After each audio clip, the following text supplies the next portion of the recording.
दोस्तों स्वागत है आप सभी का हमारे इस यूट्यूब चैनल मेजर टारगेट पर। तो दोस्तों आज हम लोग लेके आए क्लास 10 के फिजिक्स का काफ़ी महत्वपूर्ण प्रश्न जो आपके बोर्ड परीक्षा के लिए रामबाण साबित हो सकता है।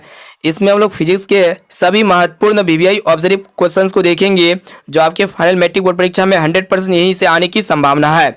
बहुत सारे ऐसे प्रश्न हैं जो इसी वीडियो से आएगा। तो फ्रेंड्स फटाफट से वीडियो को लाइक कर दीजिएगा। चैनल पर नए हैं ना तो प्लीज चैनल को सब्सक्राइब करके बेल आइकन को प्रेस करके ऑल पर जरूर सेलेक्ट कर लीजिएगा। और ये क्लास 10 के फिजिक्स का प्रथम वीडियो है, पार्ट 1 वीडियो है। तो आइए फ्रेंड्स देखते हैं यहाँ पे आज का फर्स्ट प्रश्न काफी महत्वपूर्ण है। एक भी प्रश्न को स्किप नहीं कीजिएगा, एक एक क्वेश्चन को अच्छी तरह से याद कर लेना। जो प्रश्न आपको याद ना हो ना तो इस प्रश्न को अपने नोटबुक में नोट करके उसे जरूर याद कर लेना है। तो आइए देखते हैं यहाँ पे आज का प्रथम प्रश्न। देखिएगा ध्यानपूर्वक क्या कराए कि किसी पारदर्शी माध्यम में प्रकाश किरणें गमन करती है। तो दोस्तों ऑप्शन ए में आपका दिया सीधी रेखा में या फिर वक्र रेखा में, और ऑप्शन सी है टेढ़ी मेढ़ी रेखा में, और ऑप्शन डी में आपका दिया इनमें से कोई नहीं। तो दोस्तों प्रकाश हमेशा सीधी रेखा में गमन करती है। यहाँ पे हमारा ऑप्शन नंबर ए जो है ना बिल्कुल से उत्तर हो जाएगा। अब चलिए फ्रेंड्स देखते हैं यहाँ पे अगला प्रश्न। तो देखिए यहाँ पे 2 नंबर प्रश्न भी बहुत ही महत्वपूर्ण है। देखिएगा क्या कराए कि निर्वात में प्रकाश की चाल है। तो दोस्तों निर्वात में जो प्रकाश की चाल होता है ना 3 × 10⁸ मीटर प्रति सेकंड होता है, या फिर इसे हम लोग किलोमीटर में कह सकते हैं 3 लाख किलोमीटर प्रति सेकंड। इसे आप लोग को याद रखना है। अगर आपसे पूछे किलोमीटर में तो क्या हो जाएगा 3 लाख किलोमीटर प्रति सेकेंड। तो यहाँ पे क्वेश्चन ये है कि निर्वात में प्रकाश की चाल कितना होता है 3 × 10⁸ मीटर प्रति सेकेंड होता है। इसे आप लोग को याद रखना है। अब आइए फ्रेंड्स देखते हैं यहाँ पे 3 नंबर प्रश्न काफी महत्वपूर्ण है। ध्यानपूर्वक देखिएगा क्या कराए कि किसी अवतल दर्पण की फोकस दूरी होती है। ऑप्शन ए में आपका दिया हुआ धनात्मक या फिर ऋणात्मक, और ऑप्शन सी है ए और बी दोनों, और ऑप्शन डी में आपका दिया हुआ है इनमें से कोई नहीं। तो दोस्तों अवतल दर्पण की फोकस दूरी हमेशा ऋणात्मक होता है, यानी कि नेगेटिव होता है। इसे आप लोग को याद रखना है। यानी कि यहाँ पे हमारा ऑप्शन नंबर बी जो है ना बिल्कुल से उत्तर हो जाएगा। अब चलिए फ्रेंड्स देखते हैं यहाँ पे अगला प्रश्न। काफी महत्वपूर्ण प्रश्न को देख रहे हैं। तो देखिए यहाँ पे 4 नंबर प्रश्न क्या कराए कि किसी उत्तल दर्पण की फोकस दूरी होती है। तो दोस्तों किसी भी उत्तल दर्पण की जो फोकस दूरी होती है ना धनात्मक होती है। इसे आप लोग को याद रखना है। तो यहाँ पे आपसे क्वेश्चन पूछ सकता है कि उत्तल दर्पण की फोकस दूरी क्या होता है, ऋणात्मक होता है, और उत्तल दर्पण की फोकस दूरी क्या होता है, धनात्मक होता है। इसे आप लोग को याद रखना है। अब चलिए फ्रेंड्स देखते हैं यहाँ पे अगला प्रश्न। उससे पहले वीडियो को लाइक नहीं किया ना दोस्तों वीडियो को लाइक जरूर कर दीजिएगा, और चैनल पर नए हैं ना तो प्लीज चैनल को सब्सक्राइब करके बेल आइकन को प्रेस करके ऑल पर जरूर सेलेक्ट कर लीजिएगा। और ये 30 प्रश्न को देखने के बाद आप लोग कमेंट करके जरूर बताइएगा कि ये 30 प्रश्न में से पहले से आप लोग को कितना प्रश्न याद था। तो देखिए यहाँ पे 5 नंबर प्रश्न भी बहुत ही महत्वपूर्ण है। क्या कराए कि किसी अवतल लेंस की फोकस दूरी होती है। तो दोस्तों जिस प्रकार अवतल दर्पण की फोकस दूरी ऋणात्मक होती है उसी प्रकार अवतल लेंस की फोकस दूरी भी जो है ना ऋणात्मक होती है। यानी कि यहाँ पे हमारा ऑप्शन नंबर बी जो है ना बिल्कुल से उत्तर हो जाएगा। ये भी प्रश्न बहुत इंपॉर्टेंट है, इसे आप लोग को याद रखना है। अब आइए फ्रेंड्स देखते हैं यहाँ पे 6 नंबर प्रश्न। ये भी प्रश्न काफी महत्वपूर्ण है। देखिएगा क्या कराए कि किसी उत्तल लेंस की फोकस दूरी होती है। तो दोस्तों जिस प्रकार उत्तल दर्पण की फोकस दूरी धनात्मक होती है सेम टू सेम उसी प्रकार उत्तल लेंस की भी फोकस दूरी धनात्मक ही होती है। इसे आप लोग को याद रखना है। यानी कि यहाँ पे हमारा ऑप्शन नंबर ए जो है ना बिल्कुल से उत्तर हो जाएगा। अब चलिए दोस्तों देखते हैं यहाँ पे अगला प्रश्न काफी महत्वपूर्ण है। तो देखिए यहाँ पे 7 नंबर प्रश्न क्या कराए कि वास्तविक प्रतिबिंब का आवर्धन होता है। ऑप्शन ए में आपका दिया धनात्मक या फिर ऋणात्मक, और ऑप्शन सी है 0, और ऑप्शन डी में आपका दिया इनमें से कोई नहीं। तो दोस्तों ये वास्तविक प्रतिबिंब का जो आवर्धन होता है ना ऋणात्मक होता है। यहाँ पे हमारा ऑप्शन नंबर बी जो है ना बिल्कुल से उत्तर हो जाएगा। ये भी प्रश्न बहुत ही महत्वपूर्ण है। तो दोस्तों देखिए यहाँ पे 8 नंबर प्रश्न क्या कराए कि आभासी एवं सीधा प्रतिबिंब का आवर्धन होता है। तो दोस्तों आभासी जिसे हम लोग काल्पनिक प्रतिबिंब भी कहते हैं, तो काल्पनिक एवं सीधा प्रतिबिंब का जो आवर्धन होता है ना वो आपका धनात्मक होता है। तो आपको याद रखना है कि वास्तविक और उल्टा प्रतिबिंब का आवर्धन क्या होगा, ऋणात्मक होगा, और काल्पनिक और सीधा प्रतिबिंब का आवर्धन क्या होगा, धनात्मक होगा। इसको आपको याद रखना है। अब चलिए फ्रेंड्स देखते हैं यहाँ पे अगला प्रश्न बहुत ही महत्वपूर्ण है। तो देखिए यहाँ पे 9 नंबर प्रश्न क्या कराए कि गोले दर्पण द्वारा उत्पन्न आवर्धन यानी कि एम निम्न में से कौन है। तो दोस्तों एम बराबर जो होता है ना -v/u होता है। कहने का अर्थ है कि गोलीय दर्पण में आवर्धन क्या होता है, ऋणात्मक होता है। दर्पण के केस में जो आवर्धन होता है ना ऋणात्मक होता है, इसीलिए m बराबर क्या होगा -v/u होगा। इसे आप लोग को याद रखना है। m बराबर क्या होगा -v/u होगा। यहाँ पे हमारा ऑप्शन नंबर बी जो है ना बिल्कुल सही उत्तर हो जाएगा। यहाँ पे माइनस होगा, ठीक है, इसे आप लोग को याद रखना है। और यही अगर आप लोग को लेंस के केस में लेके चले जाएंगे तो m बराबर v/u होगा। लेंस के केस में जो आवर्धन होता है ना वो आपका धनात्मक होता है।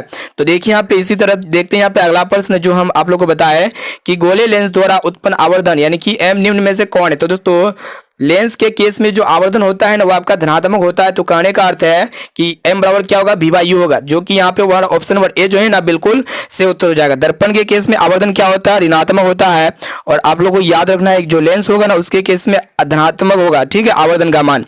अब आइए फ्रेंड्स देखते हैं यहाँ पे 11 नंबर प्रश्न क्या कराए कि नेत्र में प्रवेश करने वाली प्रकाश किरणों का अधिकांश अपवर्तन नेत्र के किस भाग से होता है। काफी महत्वपूर्ण है और आपके मैट्रिक बोर्ड परीक्षा में बहुत ही बार पूछा जा चुका है। तो दोस्तों यहाँ पे आप लोगों को बतला रहा है कि नेत्र में प्रवेश करने वाली प्रकाश किरणों का अधिकांश अपवर्तन नेत्र के जिस भाग पर होता है उसे हम लोग कॉर्निया कहते हैं, यानी कि यहाँ पे हमारा ऑप्शन नंबर बी जो है ना बिल्कुल से उत्तर हो जाएगा।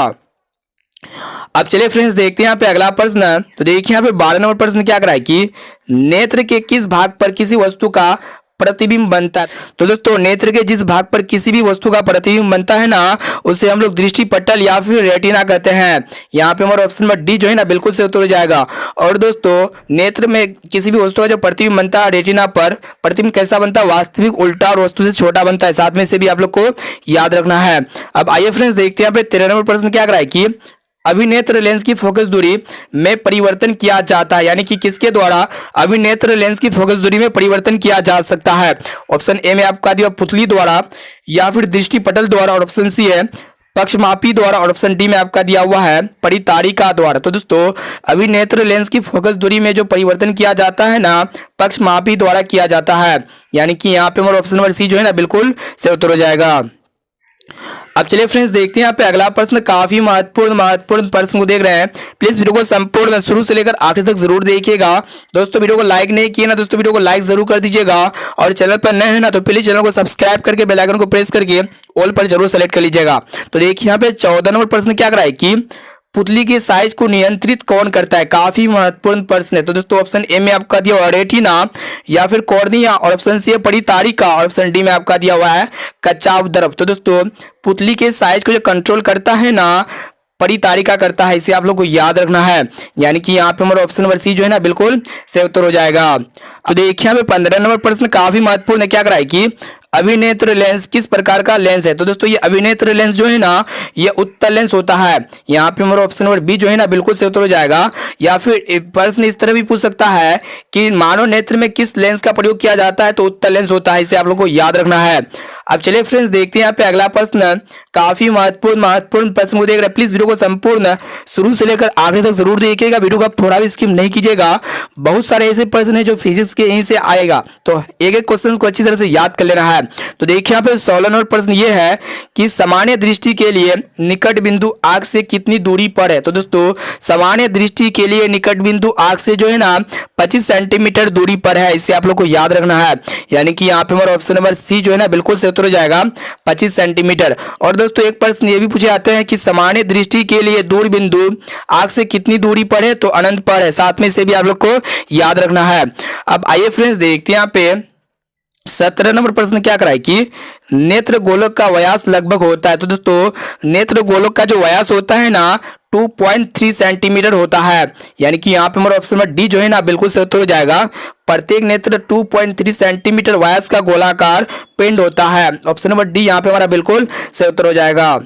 अब चलिए फ्रेंड्स देखते हैं यहाँ पे अगला प्रश्न। काफी महत्वपूर्ण प्रश्न को देख रहे हैं, प्लीज वीडियो को संपूर्ण शुरू से लेकर आगे तक जरूर देखिएगा। तो देखिए यहाँ पे 18 नंबर प्रश्न क्या कराए कि जब नेत्र की पक्षमापी पेशियां शिथिल होती है तो अभिनेत्र लेंस क्या होता है। तो दोस्तों ऑप्शन ए में आपका दिया पतला हो जाता है, या फिर मोटा हो जाता है, या फिर अपरिवर्तित होता रहता है, और ऑप्शन डी में आपका दिया हुआ है इनमें से कोई नहीं। तो दोस्तों जब नेत्र की पक्षमापी पेशियां शिथिल होती है तो अभिनेत्र लेंस जो होता है ना पतला हो जाता है, यानी कि यहाँ पे हमारा ऑप्शन नंबर ए जो है ना बिल्कुल से उत्तर हो जाएगा।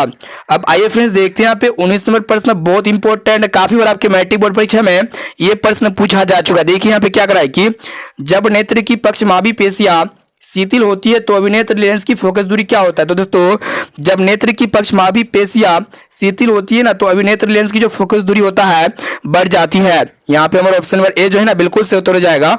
और ये भी प्रश्न बहुत इंपॉर्टेंट है, काफी बार आपके मैट्रिक बोर्ड परीक्षा में पूछा जा चुका है। अब चलिए फ्रेंड्स देखते हैं यहाँ पे अगला प्रश्न, काफी महत्वपूर्ण प्रश्न को देख रहे हैं। तो देखिए यहाँ पे 20 नंबर प्रश्न यह है कि जब नेत्र की पक्षमावी पेशियां सिकुड़ जाती है तो अभिनेत्र लेंस की फोकस दूरी क्या होता है। काफी महत्वपूर्ण प्रश्न है। ऑप्शन ए में आपका दिया बढ़ जाती है या फिर घट जाती है, और ऑप्शन सी है अपरिवर्तित रहती है, और ऑप्शन डी में आपका दिया इनमें से कोई नहीं। तो दोस्तों जब नेत्र की पक्षमावी पेशियां सिकुड़ जाती है तो अभिनेत्र लेंस की जो फोकस दूरी होती है ना घट जाती है। इसे आप लोग को याद रखना है। ऑप्शन नंबर बी यहाँ पे हमारा बिल्कुल सही उत्तर हो जाएगा। अब आइए फ्रेंड्स देखते हैं यहाँ पे 21 नंबर प्रश्न भी बहुत इंपॉर्टेंट क्या कह रहा है कि विद्युत आवेश का एसआई मात्रक है। तो दोस्तों विद्युत आवेश का जो एसआई मात्रक होता है ना कूलम होता है। यहाँ पे और ऑप्शन नंबर सी जो है ना बिल्कुल सही उत्तर हो जाएगा। और दोस्तों विद्युत विभव या फिर विद्युत विभवांतर का जो एसआई मात्रक होता है ना वो आपका वोल्ट होता है। और दोस्तों विद्युत धारा का एसआई मात्रक एम्पियर होता है। और दोस्तों एक प्रश्न ये भी पूछे आते हैं कि शक्ति का एसआई मात्रक क्या होता है। तो दोस्तों विद्युत शक्ति का जो एसआई मात्रक होता है ना वाट होता है। साथ में इसे भी आप लोग को याद रखना है। तो यहाँ पे हमारा ऑप्शन नंबर सी जो है ना बिल्कुल सही उत्तर हो जाएगा कि विद्युत आवेश का एसआई मात्रक क्या होता है कूलम होता है। और कूलम को जो है ना हम लोग सी से दिखाते हैं। साथ में से भी आप लोग को याद रखना है। अब चलिए फ्रेंड्स देखते हैं यहाँ पे अगला प्रश्न। तो देखिए यहाँ पे 22 नंबर प्रश्न क्या कर रहा है कि निम्नलिखित में से कौन विद्युत उदासीन है। तो दोस्तों विद्युत उदासीन क्या होती है। ऑप्शन ए में आपका दिया हुआ इलेक्ट्रॉन या फिर प्रोटॉन, और ऑप्शन सी आयन, और ऑप्शन डी में आपका दिया परमाणु। तो दोस्तों जैसा कि आप लोगों को पता होगा जो नाभिक होते हैं ना यहाँ पे क्या क्या होते हैं न्यूट्रॉन और प्रोटॉन होते हैं। और इनके चारों कक्षा में क्या चक्कर लगाते हैं इलेक्ट्रॉन चक्कर लगाते हैं। ठीक है, तो इसीलिए परमाणु विद्युत क्या होते हैं उदासीन होते हैं। यहाँ पे हमारा ऑप्शन नंबर डी जो है ना बिल्कुल सही उत्तर हो जाएगा। अब आइए फ्रेंड्स देखते हैं यहाँ पे 23 नंबर प्रश्न भी बहुत ही महत्वपूर्ण है। क्या कर रहा है कि दो समान विद्युत आवेशों के बीच लगने वाला बल की प्रकृति है। तो दोस्तों ऑप्शन ए में आपका दिया हुआ है आकर्षण या फिर प्रतिकर्षण, और ऑप्शन सी है ए और बी दोनों, और ऑप्शन डी में आपका दिया हुआ इनमें से कोई नहीं। तो दोस्तों दो समान विद्युत आवेश के बीच लगने वाला जो बल की प्रकृति होता है ना वो आपका प्रतिकर्षण होता है। यानी कि यहाँ पे हमारा ऑप्शन नंबर बी जो है ना बिल्कुल सही उत्तर हो जाएगा। अब चलिए फ्रेंड्स देखते हैं यहाँ पे अगला प्रश्न, जस्ट उसका ऑपोजिट प्रश्न है। देखिए यहाँ पे क्या कर रहा है कि दो असमान विद्युत आवेश के बीच लगने वाला बल की प्रकृति है। तो दोस्तों दो असमान विद्युत आवेश के बीच जो लगने वाला बल होता है ना वो हमेशा आकर्षण होता है। यहाँ पे हमारा ऑप्शन नंबर ए जो है ना बिल्कुल सही उत्तर हो जाएगा। अब चलिए फ्रेंड्स देखते हैं यहाँ पे अगला प्रश्न, काफी महत्वपूर्ण प्रश्न को देख रहे हैं। प्लीज वीडियो को संपूर्ण शुरू से लेकर आखिर तक जरूर देखिएगा। दोस्तों वीडियो को लाइक नहीं किया ना दोस्तों वीडियो को लाइक जरूर कर दीजिएगा। और चैनल पर नए ना तो प्लीज चैनल को सब्सक्राइब करके बेल आइकन को प्रेस करके ऑल पर जरूर सेलेक्ट कर लीजिएगा।